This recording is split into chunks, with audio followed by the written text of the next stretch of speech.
it's like a paper shredder, and your brain is trying to process these pieces of paper. But sometimes things that happen to us become like the piece of construction paper with a staple in it, and you're trying to pull it through, and you're like, what is going on?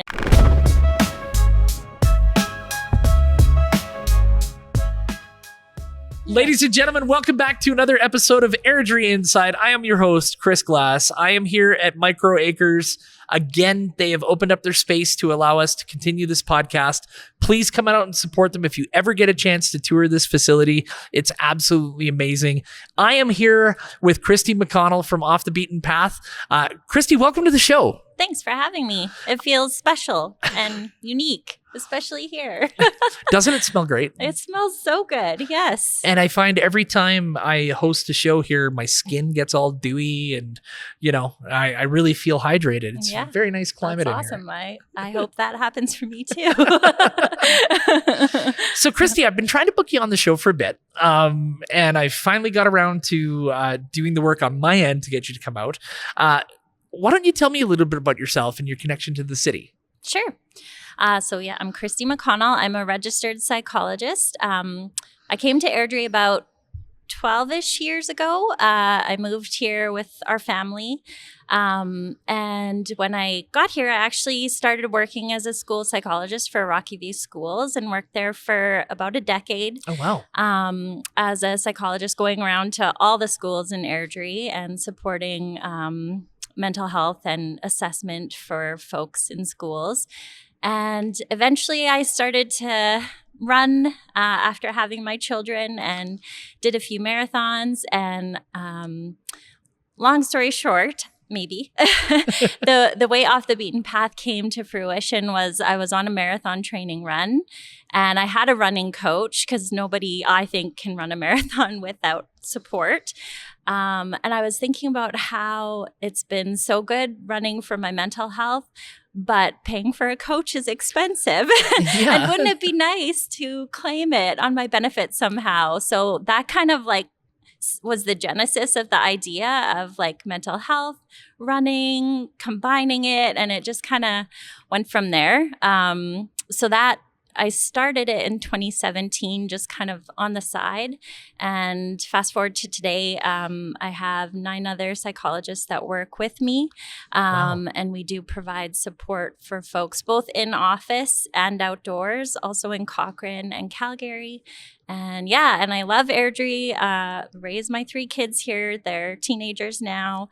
And my partner is here as well, obviously. And we just love this little city. It's our home for sure. So it's not a little city anymore. We're almost That's 95,000 people. That's true. It feels little though. It does though. You get to know folks, you make connections, everyone's friendly. So yeah. One of the things we've really discovered doing this show is how small this big city is, like, and how interwoven and how connected people are to each other. So it's been a great experience kind of unraveling that and telling the stories. Absolutely. Yeah. I heard about you through the football kind of community and everything you did for the turf field. The turf field. Yeah. Yes. So, so I know you've been super supportive. Obviously, now you have a new special role. Absolutely, yes. Congratulations. Thank you. It's keeping me busy. Yeah. Oh, yeah, I bet. It's we were joking off camera about how many phones we have, and I think I'm up to 3 now. So that's great. But the turf field project was to this day, I still can't believe that there's turf at Edgar. It's still there's a photo that picked up of Malia and I standing by the fence with all the construction from a couple years ago, and we're year 3 into that field now. Yeah, and just amazing. To see how it's become such a gathering space, and it's been pretty neat. Yeah, so, amazing. Thank you for mentioning that. Yes, that absolutely. makes me smile ear to ear, whatever. Yeah, absolutely. So when you started, you said 2017. So what approach was different? So you were talking about running and walking and how that connects to mental health. Talk about how your approach is a little bit different than others where you sign up for psychology and you go to an office. Yeah. I don't know. Do we still sit on couches and do the old. We do all kinds of things now in therapy. There's dance therapy, there's art therapy, there's any kind of, creative way. It feels like we're figuring it out as we go.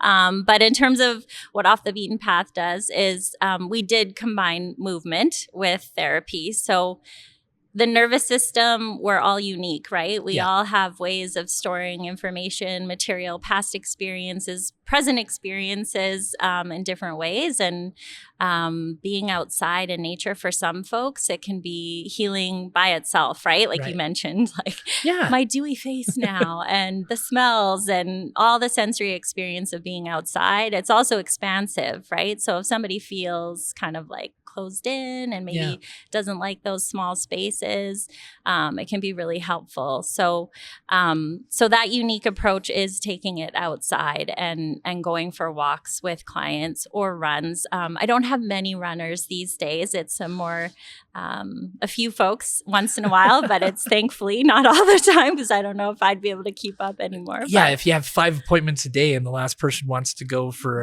that would be difficult. My cardiovascular system should be.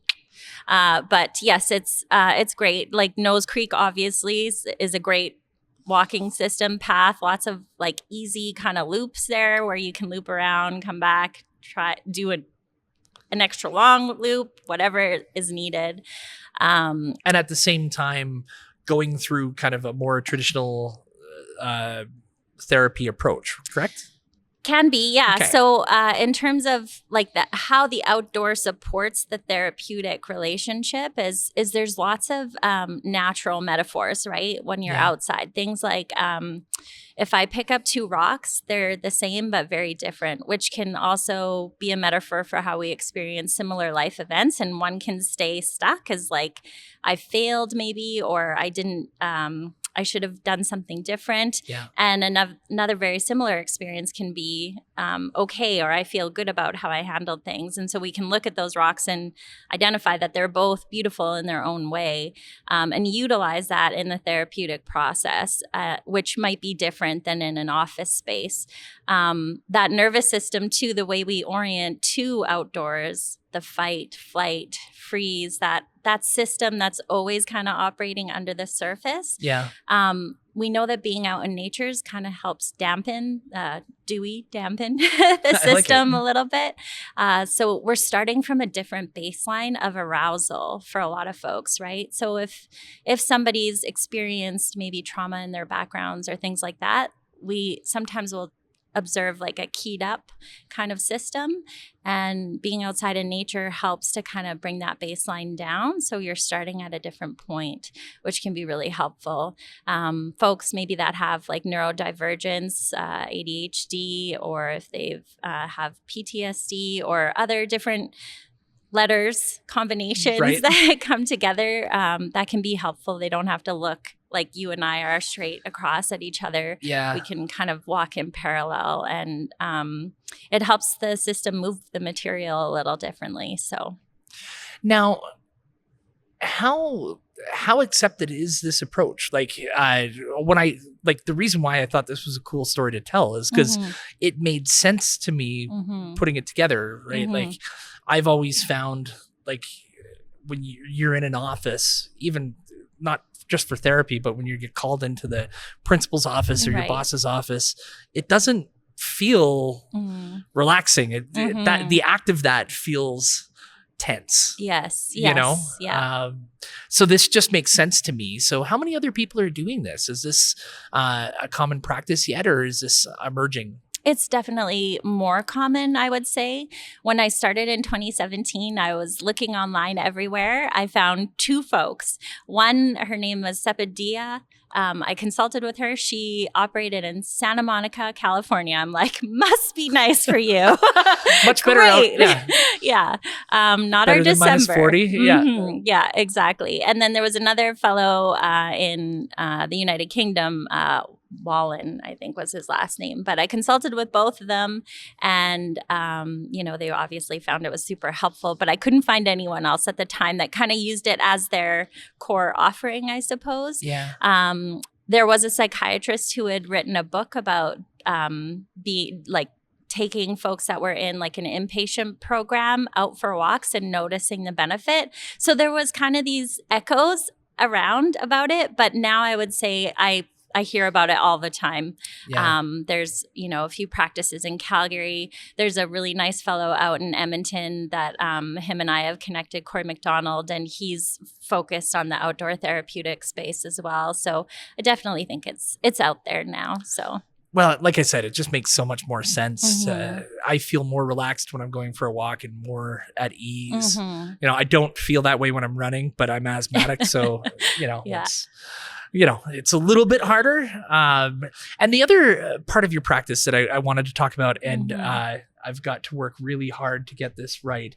EMDR, not EDMR, which is just playing loud dance music at you. Talk to me about that. Yeah, absolutely. So I love doing the outdoors approach. And then I started to learn about EMDR. And I was like, you oh my got gosh, it right too. I know, right? I hope I do. That'd be really bad. But I started to learn about it right before, it was maybe a year before the pandemic, and it was perfect timing, thankfully. Right. So EMDR stands for eye movement, desensitization, and reprocessing. The person who developed it is the late Francine Shapiro. So she was a neuroscientist and psychologist that looked at, actually, the way she discovered it in the 80s was she was out for a walk in the park. So already we have a fit, right? Right. She was by herself. She was thinking about a really upsetting event for her. And she started to move her eyes back and forth on the path as she walked. And she noticed that the material seemed to just kind of move through her more easily. I'm putting words into her mouth. I don't know how she would have said it, but that's how it was described to us in our training. And so she actually took it and ran with it. She was a researcher. Pardon the pun. I didn't mean for that, but that's okay. Right. She started using it with folks that were coming back from war and tried it out. What happens when they move their eyes back and forth as they're talking through distressing material. And it took, and now it's one of the most evidence-based treatments out there. It's starting to get up there with like cognitive behavioral therapy with a lot of folks come to us asking for as well. And so what happens is the mechanism that it works from is that you go through a really distressing event, maybe a motor vehicle collision, and you have kind of some emotions, some body sensations, some thoughts that go with it, right? Yeah. And sometimes that can get stuck in the system. So maybe there's a thought of, I'm not going to get through this, or I'm not safe. And that stays stuck in that system so that when you come up to that same traffic light, the whole kind of body tenses up, feels kind of like you're right back in it, right? And so the idea, the mechanism is that then you start to do the eye movements back and forth. We also use different stimulation. It could be eye movements, it could be tapping, or we have these little buzzers. I call them buzzers, but they just vibrate left, right in your hands, kind of like our phones. Yeah, okay. And that dual attention stimuli just distracts a little bit. It's also a little soothing, and it helps move through the material to an adaptive belief, like I made it through, or I survived, or I'm strong. And so that's kind of the way it works.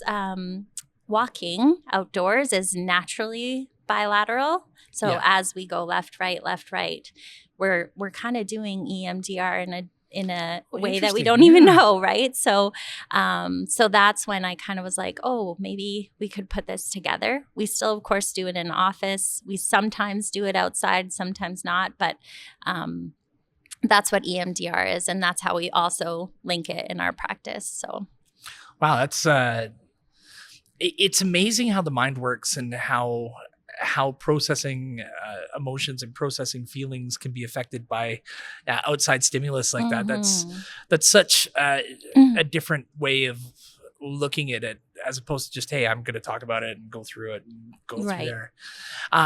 One question I have for you. as somebody, I mean, you've talked to probably hundreds of patients and not patients, but clients and people going through whatever they're going through. Have you seen more acceptance of getting therapy and getting help and going through it? Or do you still see that kind of blockage there? I definitely sense a shift. I mean, after the pandemic, I think a lot of people are like, okay, this is a breaking point for society when it comes to mental health. Yeah, absolutely. But, sorry, I cut you off there. No, that's okay. That's okay. I definitely, I think there was a shift. I think the pandemic, a good, bad thing that maybe came from it is that folks are more open to therapy. We just need the supports around therapy to come alongside that. But what I love about some of the folks I work with, clients I work with, that maybe they've been in a profession that's historically been more stigmatized around seeking help. They're talking to their buddies about it. They're kind of in those unique opportunities, like, we were talking about how Airdronians are all pretty friendly. Maybe we have different belief systems or different experiences we've come from, but I do sense that a lot of folks want to help each other whatever way they can. And so they might mention like, oh, I saw this guy at OBP, or, my kid goes to, whoever. And there's just an opening to it that I don't think used to be there in the same way. It's really lovely. It's really lovely to see. Yeah.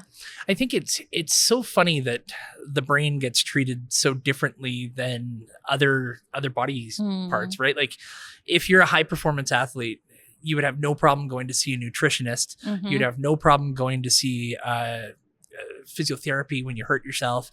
You go see somebody who's going to coach you when it comes to running or weightlifting. And then, the sports psychologist side kind of gets dropped a little bit. And I've seen a lot of athletes in my time who wouldn't consider therapy in the past, who have adapted sports therapy, sports psychology as part of their core way of approaching it. Right. And I wish that was more common in the rest of the world, right? If you hurt your arm, you go see a doctor, you get a splint, you go for physiotherapy, you do all the work to get it done. If something hurts in here or something hurts in here, people don't seek the same help. And I don't see it. I don't get it. One of the mentors I had early on, he talked about how the body was just built to carry the brain around. And now fantastic. I don't really resonate with that, because I really come from the belief of like our bodies do a ton of work in terms of like processing what's up here. But I also think that is like you're talking about the sports psychology. I even find sometimes folks, it's like a scaffold where they're like, oh, I'm not open to therapy. Okay, I'll do sports therapy, or I'll do therapy for that one incident that happened at work. But once you start, you also realize it's beneficial, so maybe you're now willing to talk about your family of origin a little bit and how that might have influenced the way you're experiencing this job loss or, getting cut from a team or something like that. So it's interesting how even that, starting small and then working your way in a different direction can be helpful. I think we're really watching a generation kind of dealing with that systemic trauma that's been going on in a way that previous generations haven't. I think of my experience as a parent, and I have two of the greatest parents you could possibly imagine.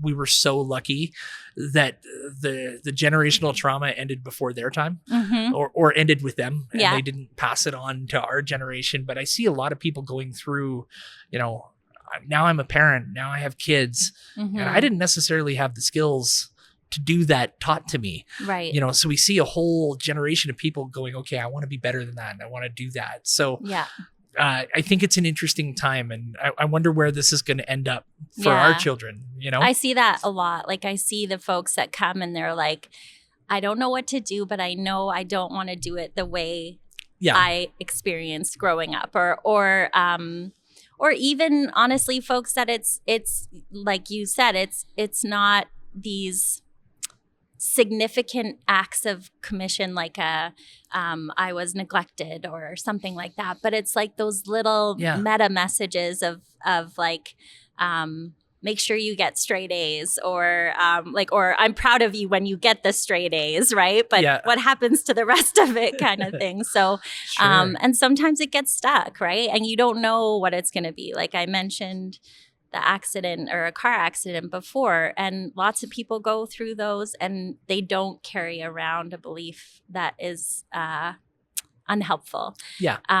But some folks do, and you don't know how your system's gonna take it in. I often talk about in EMDR, it's like a paper shredder, and your brain is trying to process these pieces of paper, but sometimes things that happen to us become like the piece of construction paper with a staple in it, and you're trying to pull it through, and you're like, what is going on? And we need a bigger paper shredder, an industrial one, right? So, and then we can pull it through. So this is a loaded question. I'm interested in how you're going to answer it. Who needs therapy? Yeah, that is a good question. And I get that a lot. And people expect me to say everyone, right? Or they maybe do. And it really does depend, right? It depends on your readiness, right? And it's not to say that some people are not ready, but some people may not be totally open yet. So they might need to come for a session, get a sense of the therapist and go, not yet.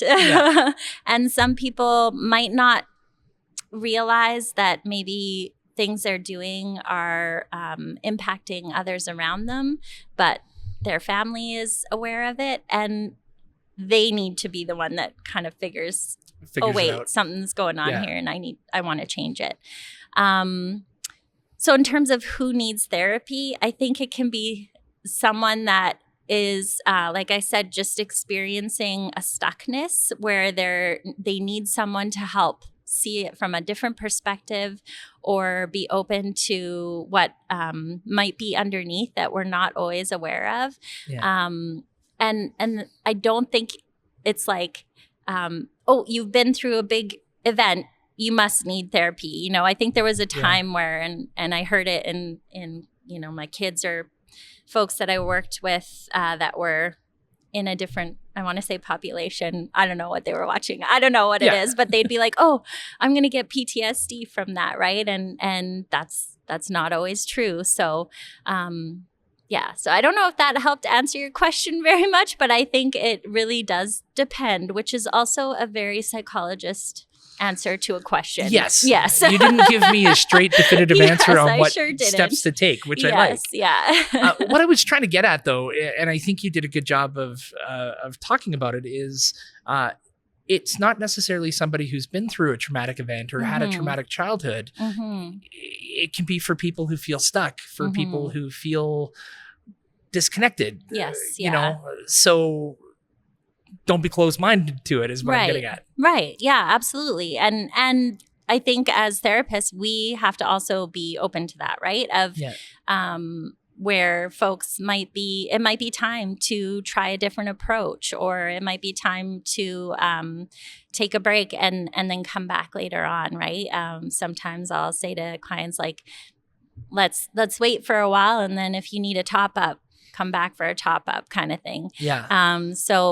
I think that's also the great thing about therapy is it is something that you can come back to. And it's, I like to think of it as like your good old buddy from high school, where it's like you just pick up where you left off. Right. But it is obviously different from a friend in that I might poke in different areas that haven't been poked at before. Right. It's not just a catch up. It's not just a catch up. Yeah. We're looking under the hood a little bit. Yeah. So we've talked about a lot of positive changes, right? And I believe the openness to therapy, more people being accepting of it, more people talking about, hey, I'm in therapy. My therapist says this, that kind of thing. And I'm seeing some positives. What needs to change? Whether it's a government approach, whether it's a societal approach, where do you think we are in the space, and where do we think we can improve? I think that's the loaded question, isn't it? Absolutely. I mean, therapy is not super accessible to everyone in terms of it's not part of Alberta Health. It's not part of like when you go to a doctor, you don't always get, to pick a therapist after that and see them as much as you need. There are options out there, but they're often short in duration or frequency, and you might wait a while to get in or whatever that looks like. So that obviously limits things for people, and that's difficult and challenging.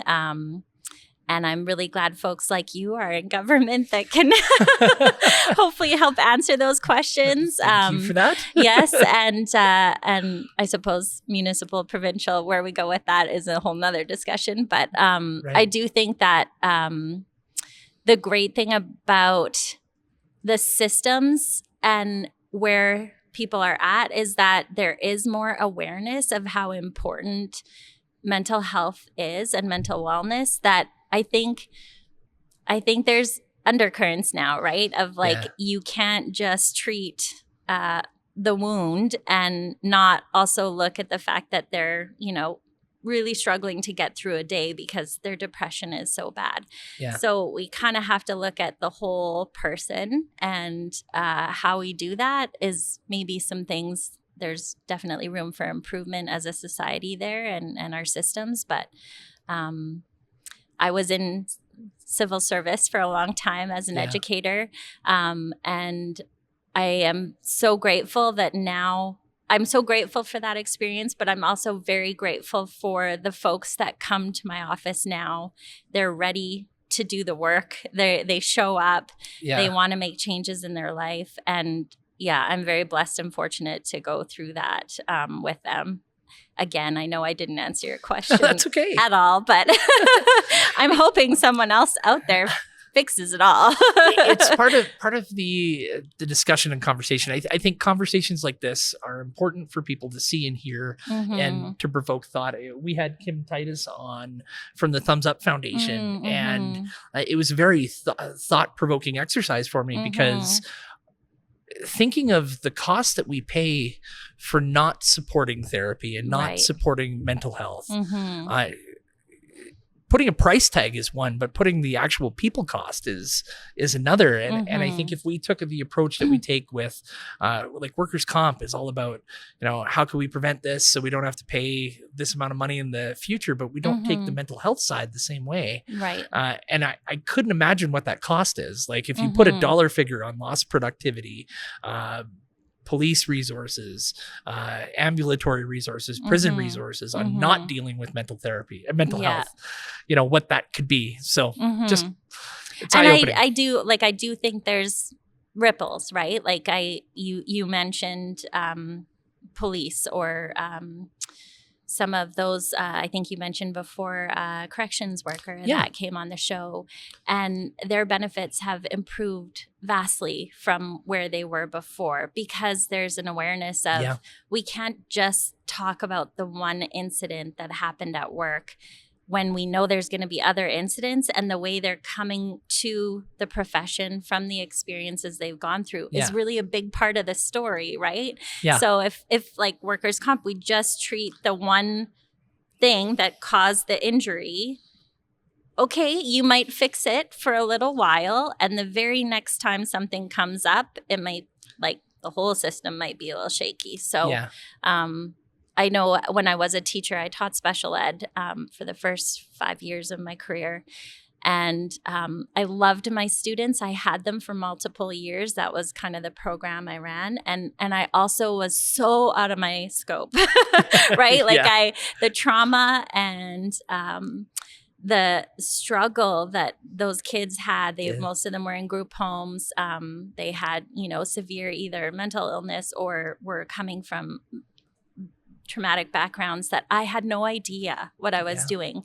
But I know for sure that relationship was the foundation that I needed if I was going to get them to do anything in the classroom. And I think that's also true of therapy and mental health support. It's people first, right? And we layer on top the intervention and the modality and all that kind of stuff.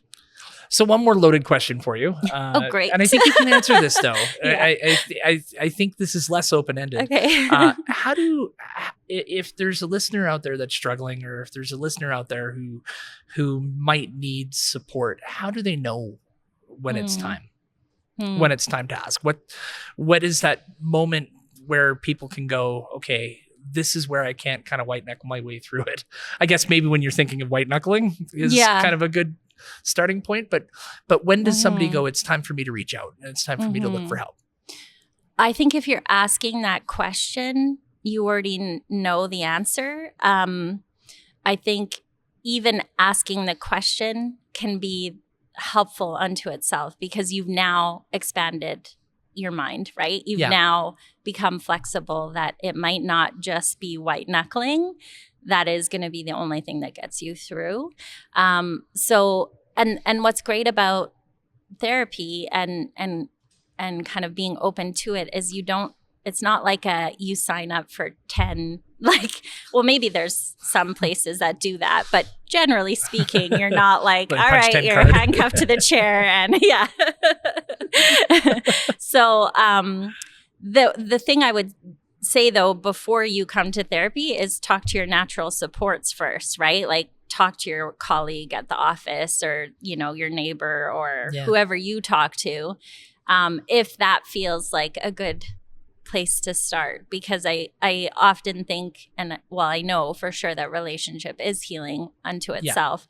And so if we can kind of be open to those experiences from I heard so-and-so, what did you think of that? Or that can be a really great place to start. So see, you did give me an answer there. Okay. That was really good.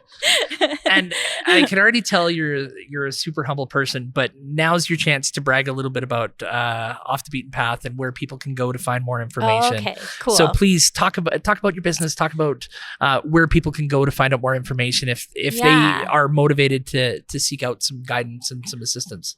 My favorite thing about Off the Beaten Path, as much as it's going outside, my next favorite thing is the people I work with and the house I work in.